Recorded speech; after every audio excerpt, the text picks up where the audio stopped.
So we've showcased some pretty outrageous takes on this channel, but today might be the worst yet, as a left-wing commentator called Marina Purkiss has given her 2 cents on who she believes should be the next Prime Minister of the United Kingdom, and she believes it should be Andy Burnham because of what he's done in Manchester. She says that he showcased great leadership leading Manchester and turning the city around, which if you watch any of the auditors in the UK, such as Charlie Beach, who very often films around Manchester because he's from there, you will see that Manchester, in fact, is a cesspit. It's filled with third world migrants, it's filled with drug addicts on the streets, and it's a very, very unsafe city, to be completely honest with you. So say that he's done a good job over the last few years for Manchester is a complete and utter lie. She also takes a jab at Nigel Farage, saying that he's just brought self-enrichment and Brexit. So without further ado, let's have a watch of this because it gets really, really heated. Make sure you do like and subscribe.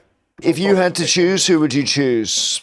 I mean, it's a really simple one for me. Do you either want public service or self-service? That's rubbish. Okay, hang on. Just we've got 2 guys here, and look, I'm still going to discover about what Andy Burnham's about when he comes into this, if he becomes Prime Minister. But the fact is, you've got Andy Burnham, who has spent the last 7 years fixing a city, improving the city. The people of Manchester love him for a reason. Or then you've got Farage, who has spent 30 years doing what? Performing, just taking donations, drawing a pension from the very institution, the EU, that he hates. Just creating division, and then the one policy he delivered broke us as a country, Brexit. And we're supposed to go, oh yeah, we'll give him some more, we'll give him more power.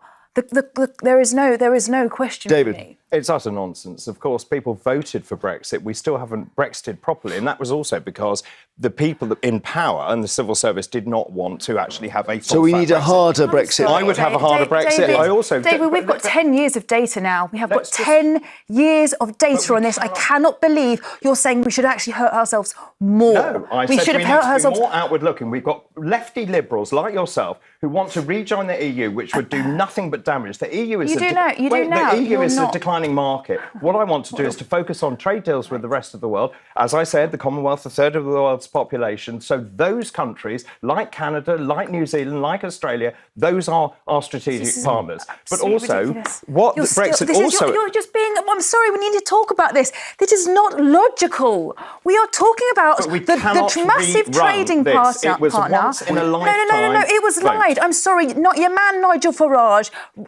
He was all about 350 million quid to the NHS. It wasn't. It was Boris Johnson said yes, that. but did not. No, it was Boris Johnson. Well, Farage in the end said the figure was wrong. It should have been more. No. He said it should have been more. Right? But do you not accept we've lost GDP as a result of leaving the EU?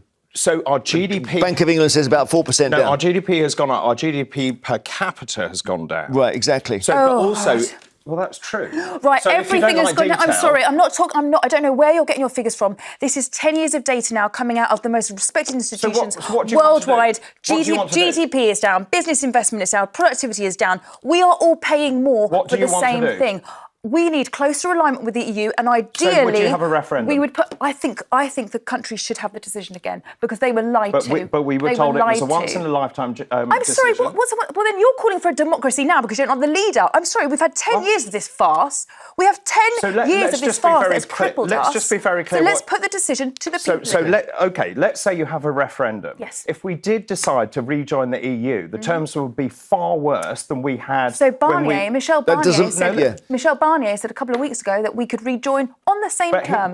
Why not? But he's lying. Why not? That is not true. We would never get the opt-out. Well, we would never get the opt-out. We would also, by the way, we would have to join the euro. Well, we might have to join the euro. Maybe that's better than where we are now. Yeah, she is off her rocker, to be honest with you. I don't know where she's getting this information from. I'm not sure if she's even walked around Manchester to see how much of a cesspit it truly is. But credit to David Ball there. He's, of course, a former Reform chairman, and he's still flying the flag for Reform in this debate. And if it was down to Nigel Farage and Andy Burnham, I know who gets my vote, and it certainly isn't Andy Burnham. But guys, let me know your thoughts on that heated discussion. As always, make sure you do like, comment and share. Make sure you are subscribed to the channel for more content like this. Thank you. Take care. Goodbye.